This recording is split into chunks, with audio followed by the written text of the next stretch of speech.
Assalamualaikum, bertemu dengan saya Hadi Karyanto. Perkenalkan, saya adalah salah satu calon guru penggerak angkatan ke-8 dari Kabupaten Klaten. Baiklah, kita mulai menjelaskan kembali tentang konsep pemikiran Ki Hajar Dewantara. Kali ini saya akan menyampaikan tentang 11 butir tentang dasar-dasar pendidikan. Butir pertama adalah arti dan maksud pendidikan.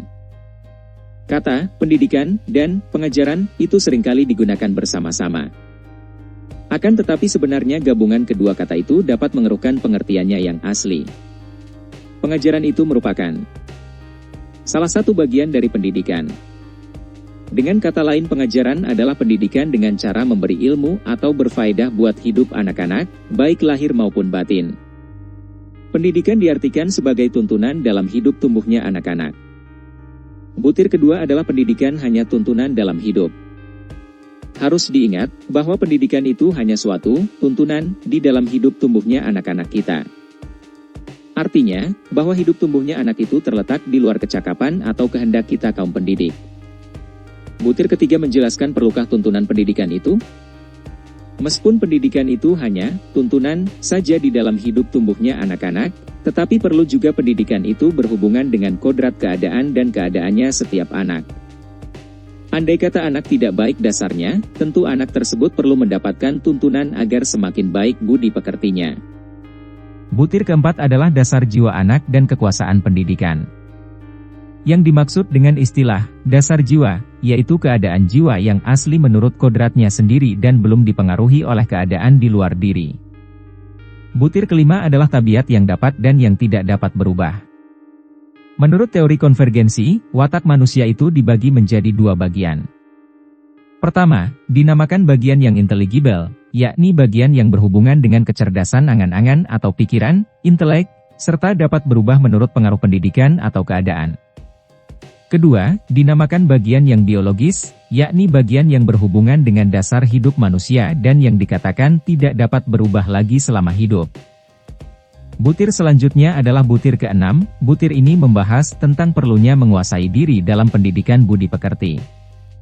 Dengan adanya budi pekerti, setiap manusia berdiri sebagai manusia, dengan dasar-dasar yang jahat dan memang dapat dihilangkan, maupun dalam arti menutup atau setidaknya mengurangi tabiat-tabiat jahat yang biologis atau yang tak dapat lenyap sama sekali karena sudah bersatu dengan jiwa.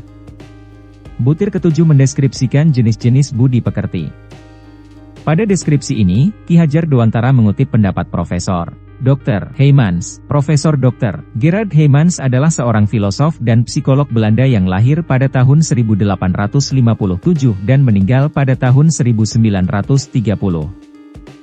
Ia adalah seorang profesor di Universitas Groningen, di mana ia mengajar dan melakukan penelitian di bidang psikologi dan filsafat. Heymans dikenal karena kontribusinya dalam psikologi eksperimental dan filsafat ilmu. Ia merupakan salah satu pendiri psikologi eksperimental di Belanda dan memainkan peran penting dalam pengembangan psikologi sebagai ilmu di negaranya. Heymans juga berkontribusi pada perkembangan teori dan metode dalam psikologi, terutama dalam pengukuran dan pemrosesan informasi sensorik. Butir ke-8 yaitu tentang naluri pendidikan. Naluri pendidikan menurut Ki Hajar Dewantara merujuk pada dorongan alami atau insting dalam diri setiap individu untuk belajar dan berkembang. Ia meyakini bahwa setiap individu memiliki naluri atau dorongan bawaan untuk belajar, dan pendidikan harus menghormati dan memanfaatkan naluri tersebut. Ki Hajar Dewantara mengajukan bahwa pendidikan yang efektif harus didasarkan pada pemahaman yang mendalam tentang karakteristik individu dan naluri mereka. Ia percaya bahwa pendidikan seharusnya tidak hanya fokus pada aspek akademik, tetapi juga mengembangkan aspek kreativitas, kecerdasan emosional, kecerdasan sosial, dan nilai-nilai moral. Dalam pandangan Ki Hajar Dewantara, pendidikan yang mencerminkan naluri pendidikan akan memberikan individu kemampuan untuk bertahan hidup, beradaptasi dengan perubahan, berpikir kritis, dan berkontribusi positif kepada masyarakat. Pada butir ke-9, Ki Hajar Dewantara menjelaskan tentang syarat-syarat pengetahuan. Beliau berpendapat bahwa pendidikan yang teratur yaitu pendidikan yang berdasarkan pada pengetahuan. Butir selanjutnya adalah peralatan pendidikan. Jika kita dapat membaca karya Ki Hajar Dewantara dengan judul Madilog, buku ini terbit pada tahun 1938. Buku ini berisi pendekatan filsafat pendidikan Ki Hajar Dewantara yang mencakup aspek-aspek peralatan pendidikan, termasuk teknologi, metode pembelajaran, dan peran guru. Butir terakhir adalah korelasi umur.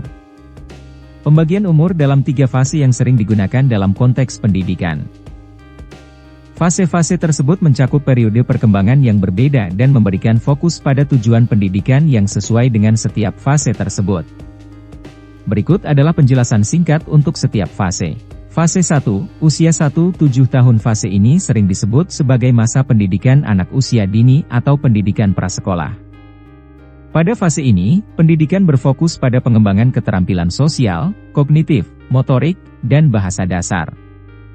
Tujuan utama adalah untuk membangun dasar yang kuat dalam aspek-aspek ini dan menumbuhkan rasa kepercayaan diri, rasa ingin tahu, dan motivasi belajar pada anak.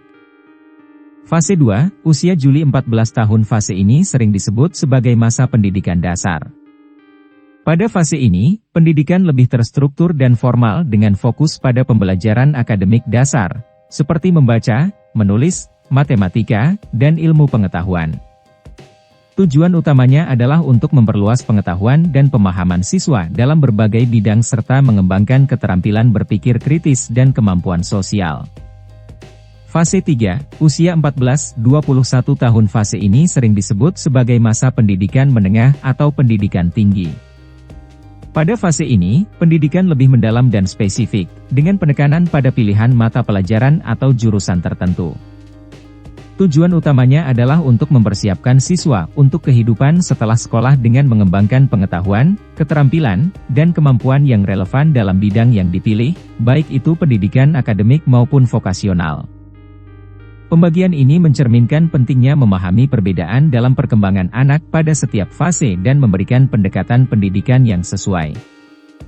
Namun, perlu diingat bahwa setiap individu memiliki perkembangan yang unik, dan pembagian ini hanya menjadi kerangka umum yang dapat bervariasi dalam konteks dan sistem pendidikan yang berbeda. Saya akan memberikan contoh implementasi pemikiran Ki Hajar Dewantara di lingkungan sekolah tempat kami mengajar. Pada saat evaluasi atau pengambilan nilai dari peserta didik kami menggunakan aplikasi Android. Hal itu relevan dengan kodrat zaman untuk peserta didik kami. Proses peserta sedang mengerjakan tes menggunakan gadget terlihat pada latar belakang saya.